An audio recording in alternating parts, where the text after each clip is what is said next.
ዛሬ በጣም አስፈላጊና ሁላችንም ልናውቀው የሚገባ ምርጥ ርዕስ ይዤላችሁ መጥቻለሁ።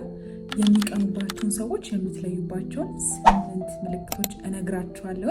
እስከ ቪዲዮ መጨረሻ ድረስ አብራችሁኝ ከቆያችሁ ማን እየቀናባችሁ እንደሆነ መለየት ትችላላችሁ። በተለይ ደግሞ 7ኛውን በፍጹም አትገምቱትም። ሰላም ውድ የሮዝ ኢንስፓየር ቤተሰቦች እንዴት ናችሁ? ለማታውቁኝ እኔ ሮዛ እባላለሁ። ይህ ደግሞ ሮዝ ኢንስፓየር ነው። አንድ ሰው በእናንተ እየቀናባችሁ እንደሆነ ከምትለዩባቸው ወሳኝ ምልክቶች መካከል አንደኛው ስኬታችሁን አሳንሰው ያዩታል ወይንም ይተቿችኋል። አሁን ላይ የደረሳችሁበትን ደረጃ፣ ስኬታችሁን፣ ስራችሁን፣ ብቻ ምን አለፋችሁ ሁሉንም ነገራችሁን ልክ ቀላልና ማንም ሰው እንደሚያሳካው አድርገው እያቃለሉ ይነግሯችኋል። አስደናቂ ነገር እንኳን አሳክታችሁ ብትመጡ ለማጣጣልና ምንም እንዳልሆነ እንዲሰማችሁ ለማድረግ ይሞክራሉ። በእናንተ ስለሚቀኑ ብቻ ስኬታችሁን ማጣጣል ይወዳሉ። ይሄማ ቀላል ነው፣ ማንም ሰው ሊያደርገው ይችላል፣ እከሌና ላይ ይሆን እንዲያሳክቶታል እኮ፣ ኧረ እንትናን ተመልከቻት አድርገዋለች እኮ እያሉ ስኬታችሁን እንደ ተራ ነገር አድርገው ይነግሯቸዋል። አብዛኛውን ጊዜ እንደዚህ ስኬታችሁን የሚያጣጥሉ ሰዎች ትኩረት ሰጥታችሁ ካዳመጣችኋቸው እናንተ ያደረጋችሁትን ነገር የሚያጣጥሉት እነሱ ሳያደርጉት ነው እንጂማ ቢችሉ ኖሮ እነሱ ማድረግ የሚፈልጉትና የሚመኙት ነገር ነበር። የእናንተን ስኬት በጣም ይፈልጉታል፣ የምትኖሩትን ኑሮ ሁሉን ነገር ይመኙታል። ነገር ግን ሄዳችሁ ስትነግሯቸው ወይንም ደግሞ ሲያዩት መቀበልና ማመን አይፈልጉም። እነዚህ ሰዎች በጣም ስለሚቀኑባችሁ ስኬታችሁ ይረብሻቸዋል። እናም ከዚህ በኋላ እንደዚህ አይነት አስተያየቶችን ስትሰሙ እናንተ ትልቅ ነገርን ሳታሳኩ ቀርታችሁ ሳይሆን ያ ሄዳችሁ ስኬታችሁን የምታወሩለት ሰው ስለሚቀናባችሁ ነው። ሁለተኛው ከጀርባችሁ ስለእናንተ ያወራሉ ወይንም ደግሞ ያሟቸዋል። እያንዳንዱ የእናንተ ስኬትና እድገት ስለሚያስቀናቸው ከእናንተ ጋር በማይሆኑበት ሰዓት ከጀርባችሁ ስለእናንተ መጥፎ ነገርን ለሌላ ሰው ያወራሉ። በውሸት ስማችሁን ለማበላሸትም ይሞክራሉ። ስኬታችሁ የመጣው በጥረት እንዳልሆነም ለሌሎች እየሄዱ በማውራት ስማችሁን ያጠፋሉ። እንደዚህ አይነት ሰዎችን ለመለየት በጣም አስቸጋሪ ነው። ምክንያቱም እናንተ ፊት ሲመጡ አስመሳዮችና በስኬታችሁና ባላችሁ ነገር የተደሰቱ መስለው ስለሚታዩ ለመለየት ከባድ ይሆናል። ነገር ግን መለየት ከፈለጋችሁ ትኩረት ሰጥታችሁ እዩዋቸው። እነዚህ ሰዎች እናንተ ጋር ሲመጡ ስለሌላ ሰው መጥፎ ነገር የሚያወሩ ከሆነና የሌላውን ሰው ስኬት የሚያጣጥሉና ሐሜት የሚያብዙ ከሆነ አትጠራጠሩ። እነዚህ ሰዎች ስለእናንተም ከጀርባችሁ መጥፎ ነገር ያወራሉ ወይንም ያሟችኋል ማለት ነው። ሶስተኛው እናንተ ፊት ያስመስላሉ። አንዳንድ ጊዜ አስተውላችሁ ከሆነ ለሆነ ሰው ደስታችሁን ሄዳችሁ ስታጋሩት ደስ ያለው ቢመስልም ነገር ግን ፊቱ ላይ የሆነ ደስ የማይል ነገር አለ፣ እያስመሰለ እንደሆነ ያስታውቃል። አራተኛው የራሳቸውን ስኬት እያጎሉ እየነገሯችሁ የእናንተን ግን ለማደብዘዝና ለማጣጣል ይሞክራሉ። ስላደረጋችሁት ነገር፣ ስላላችሁ ነገር፣ ስለደረሳችሁበት ስኬት ሄዳችሁ በምትነግሯቸው ሰዓት እነሱ ያደረጉትን ነገር እየነገሩ በመሀል እያቋረጡ የእነሱን ስኬትና የእነሱን ከፍታ ከእናንተ እንደሚበልጥ አድርገው ለመናገር ይሞክራሉ። በማንኛውም ነገር ላይ እናንተ ሄዳችሁ ስለ እናንተ ስታወሯቸው ቀጥታ ከራሳቸው ጋር እያገናኙ የእነሱን ነገር አጉልተውና የእነሱን ጥሩ ነገር ብቻ እንዲሰማና እንዲታይ የሚጣጣሩ ከሆነ በጣም ይቀኑባቸዋል ማለት ነው።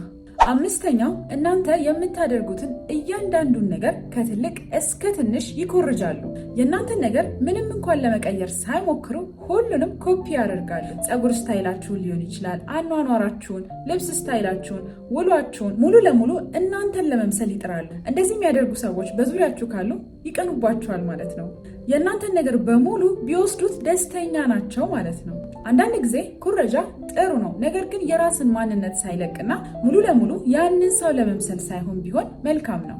እንደነዚህ አይነት ቅናቶች ብዙውን ጊዜ ጉዳት የላቸውም። ነገር ግን ይህ ቅናት አልፎ እናንተ ጋር ፉክክር ውስጥ ከገቡና እናንተን ለመጣልና ያላችሁን ነገር ለማበላሸት የሚሞክሩ ከሆነ ግን መጥፎ ይሆናል። ስድስተኛ ምክራችሁንና ሀሳባችሁን በፍጹም መቀበል አይፈልጉም።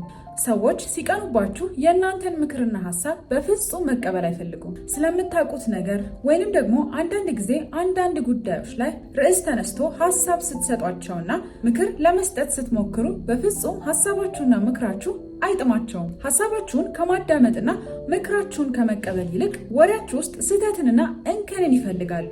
እነዚህ ሰዎች አለማወቃቸውን እያጎላችሁባቸው ስለሚመስላቸው ይጠሏቸዋል። ስለሚቀኑባችሁ ደግሞ ምክራችሁንና ሀሳባችሁን የቱንም ያህል ትክክል ቢሆን ለመቀበል ፈቃደኛ አይሆኑም። ከተቀበሉ እንደተሸነፉ ነው የሚሰማቸው። እንደዚህ አይነት ሰው በዙሪያችሁ የምታውቁት ካለ አትፍረዱባቸው። የእናንተ ምክርና ሀሳብ ስህተት ሆኖ ሳይሆን ስለሚቀኑባቸው ብቻ ነው። 7ኛ ስማችሁን ለማጥፋት ይሞክራሉ። በሄዱበት ሁሉ ስማችሁን በመልካም አያነሱም። ስኬታችሁና ያላችሁበት ነገር እንዴት ያላግባብ እንደመጣና ድክመቶቻችሁን እየሄዱ ለሰዎች ያወራሉ። አንዳንዴም ደግሞ ያልተደረገና ያልሆነ ነገርንም እያወሩ ስማችሁን ያጠፋሉ። ስኬታችሁንና ያላችሁበትን ደረጃ መቋቋም ስለማይችሉ አንድ ማድረግ የሚችሉት ነገር ስማችሁን በውሸት ማጥፋት ይቀናቸዋል። እነዚህ ሰዎች ሰርተው ተለውጠው እናንተ ያላችሁበት ስኬት ላይ ከመድረስ ይልቅ የእናንተን ስም በከንቱ እያጠፉ ጊዜያቸውን ያባክናሉ። 8ኛና የመጨረሻው ደግሞ ስህተታችሁንና ውድቀታችሁን ሲያዩ በጣም ይደሰታሉ። እነዚህ ሰዎች የሚፈልጉት አንድና አንድ ነገር ነው። እናንተ ወድቃችሁና እናንተ ከነሱ በታች ሆናችሁ እነሱ ግን ከፍ ከፍ እንዲሉ ወይንም ባሉበት ደረጃም ቢሆኑ እንኳን እናንተ ከነሱ በታች እንድትሆኑ ነው ፍላጎታቸው። እናም ውድቀታችሁና ስህተታችሁ ያስደስታቸዋል። እነዚህን ሰዎች በቀላሉ ለመለየት ከፈለጋችሁ ደግሞ ስለ አንድ ነገር ሀሳብ ተነስቶ ሊሆን ይችላል። አስተያየታችሁንና ያላችሁን መረጃ ስታጋሩ ስህተታችሁንና እንከናችሁን እየለቀሙ በእናንተ ላይ ለማፌዝና ለመቀለድ የሚጣጣሩ ከሆነ እነዚህ ሰዎች ይቀኑባቸዋል። ስህተታችሁ በጣም ያስደስታቸዋል። አንድን ሀሳብ በምታወሩበት ሰዓት ላይ የሀሳቡን ፍሬ ነገር ከመያዝ ይልቅ የቃላት ግድፈቶቻችሁንና አንዳንድ ተራ ስህተቶችን እየለቀሙና እየፈለጉ እናንተን ለማሸማቀቅና በእናንተ ላይ ለመሳለቅ ይሞክራሉ። ምክንያቱም ስህተታችሁና ውድቀታችሁ ስለሚያስደስታቸውና በጣም ስለሚቀኑባችሁ ነው።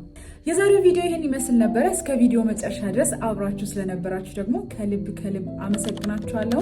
ከነገርኳችሁ ከነዚህ 8 ምልክቶች ውስጥ እናንተ የትኛው አጋጥሟችኋል?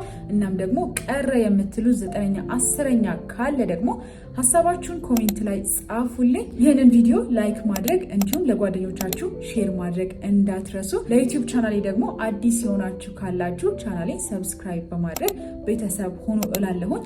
በሌላ ቆንጆ ቪዲዮ እስከማገኛችሁ ድረስ ቻው።